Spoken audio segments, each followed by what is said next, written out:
About a year ago, I started noticing small things inside my apartment that didn't make sense. At first, it was easy to ignore. A cabinet left slightly open, food disappearing faster than normal, the bathroom light turned on when I was sure I'd switched it off before work. I live alone, so I kept assuming I was just distracted or exhausted. But then stranger things started happening. One morning, I found long dark hairs in my shower drain. That immediately confused me because I have very short hair. I remember standing there staring at them, trying to come up with a logical explanation. Maybe they were old, maybe they got stuck there somehow. Still, it bothered me enough that I cleaned the entire bathroom. A few days later, the hairs appeared again. That's when I started getting paranoid. I checked my front door multiple times before leaving for work. I even started taking photos of certain things around the apartment so I could compare them later. And honestly, that made everything worse because things really were moving. Tiny things. A blanket folded differently. A chair slightly repositioned. Food containers missing. Nothing dramatic enough to immediately prove something was wrong. Just enough to make me feel constantly uneasy. The turning point happened after I bought an AirTag. I originally bought it for my keys, but one night I randomly opened the Find My app while sitting in bed and noticed an unfamiliar device appearing near my location over and over again.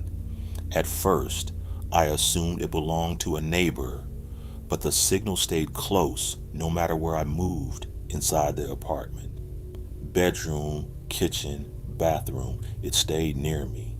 That same night, I barely slept. Around 3 a.m., I heard movement above me near the ceiling vent in the hallway, not scratching. Footsteps, slow footsteps. I convinced myself it was probably pipes or neighbors upstairs, even though the sound felt way too close. The next morning, I finally called my landlord and explained everything. He clearly thought I was overreacting, but he still agreed to come inspect the apartment. Nothing looked unusual until we checked a small maintenance access panel above the laundry area. The screws had fresh marks on them. I remember my landlord joking, "Well, that's weird." Then he opened it. Inside the crawl space was a blanket, empty food wrappers, water bottles, phone charging cables. Someone had been staying there. For how long, I still don't know. The police later told me it was possible somebody from another unit had been using maintenance access routes between apartments, but they never identified anyone. And honestly, the part that scares me most isn't the idea that someone was living above my ceiling. It's that for weeks, maybe months, they had been quietly watching me without me ever realizing it.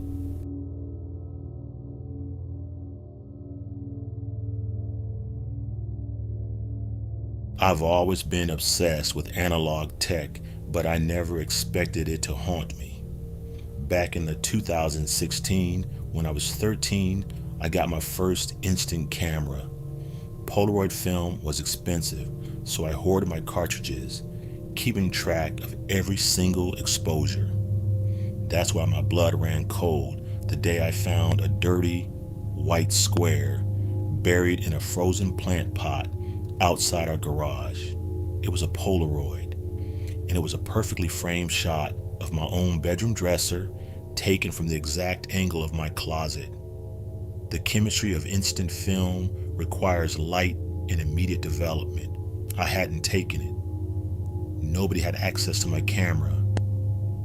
Terrified by this physical glitch in my reality, I did what any rational kid would do. I dropped it into our heavy-duty kitchen trash compactor and watched it get crushed into unrecognizable plastic and chemical sludge. Hard to delete. Or so I thought. 10 years passed. Last week, I was reorganizing my room, feeling nostalgic. I opened a small, sealed glass jewelry box where I keep old keepsakes.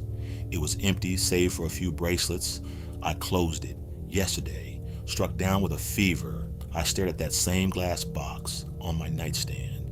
Inside, resting perfectly on top of the velvet lining, was a white square. My heart hammered against my ribs as I opened the lid. The smell of fresh, acetic acid, that distinct, vinegar-like Polaroid development chemical, hit my nose. It was the exact same photo. The dirty edges, the faded colors, the chilling angle of my dresser. But there was a new detail. The shadows near the closet door in the background of the print seemed darker, shifting as if the silver halide crystals were still reacting to a light source that shouldn't exist. Analog media doesn't have a cloud backup. You can't restore a crushed piece of plastic from a recycle bin. Yet, here it was.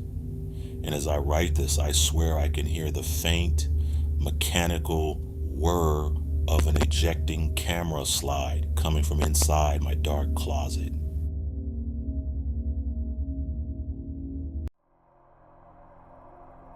A few years ago, I was staying alone at a cheap roadside hotel during a college trip. It was one of those places surrounded by empty parking lots and half-dead streetlights. The kind of place that feels abandoned even when people are technically there. I couldn't sleep that night. Around 2 a.m., I decided to walk outside for a few minutes just to clear my head. The air was humid and everything was completely silent except for the distant sound of traffic somewhere off the highway. I remember checking my phone while walking near the backside of the hotel when I noticed someone standing near the vending machines. A girl. At first, nothing about her seemed unusual. She looked around my age, maybe early 20s, hoodie, oversized sweatpants, messy hair, but then I noticed she was completely barefoot. Not sandals, not socks, bare feet on wet concrete. She was staring at me in a way that immediately made me uncomfortable. Not angry, not scared, just intensely focused. I gave a small, awkward nod and kept walking. As I passed her, she smiled slightly and asked, "Did my feet scare you that bad?" Something about the way she said it made my stomach tighten instantly. I laughed nervously and said something stupid like, "No, I'm just tired." Then I kept walking toward the side entrance of the hotel. I had barely taken maybe 10 steps before I heard something behind me. Fast footsteps, not loud, not running, just fast enough to know someone was suddenly much closer than they should have been. Then breathing right behind me, heavy breathing. I turned around so fast I almost dropped my phone. She was standing only a few feet away from me, still smiling, still barefoot. I have no idea how she moved that quietly across the parking lot. I remember backing away and asking, "Are you okay?"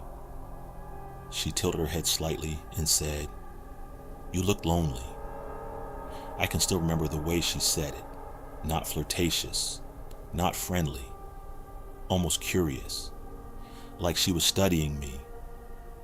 At that point, I stopped trying to be polite and went straight back toward the hotel entrance. The weirdest part is that she followed me, but only halfway. As soon as I reached the lit area near the lobby doors, she suddenly stopped walking, just stood there in the dark parking lot watching me. I opened the door and looked back one last time before going inside. She was still standing there completely motionless. Then she slowly raised one hand and waved.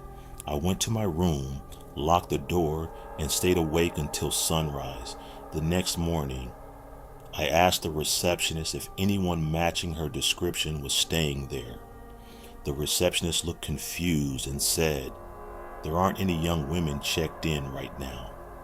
I tried convincing myself she was probably waiting for somebody nearby, or maybe drunk or high, But one thing still bothers me. When I looked out from my hotel room later that night, I realized something. The entire back parking lot had been soaked from rain earlier that evening. But when she walked toward me, I never heard a single splash.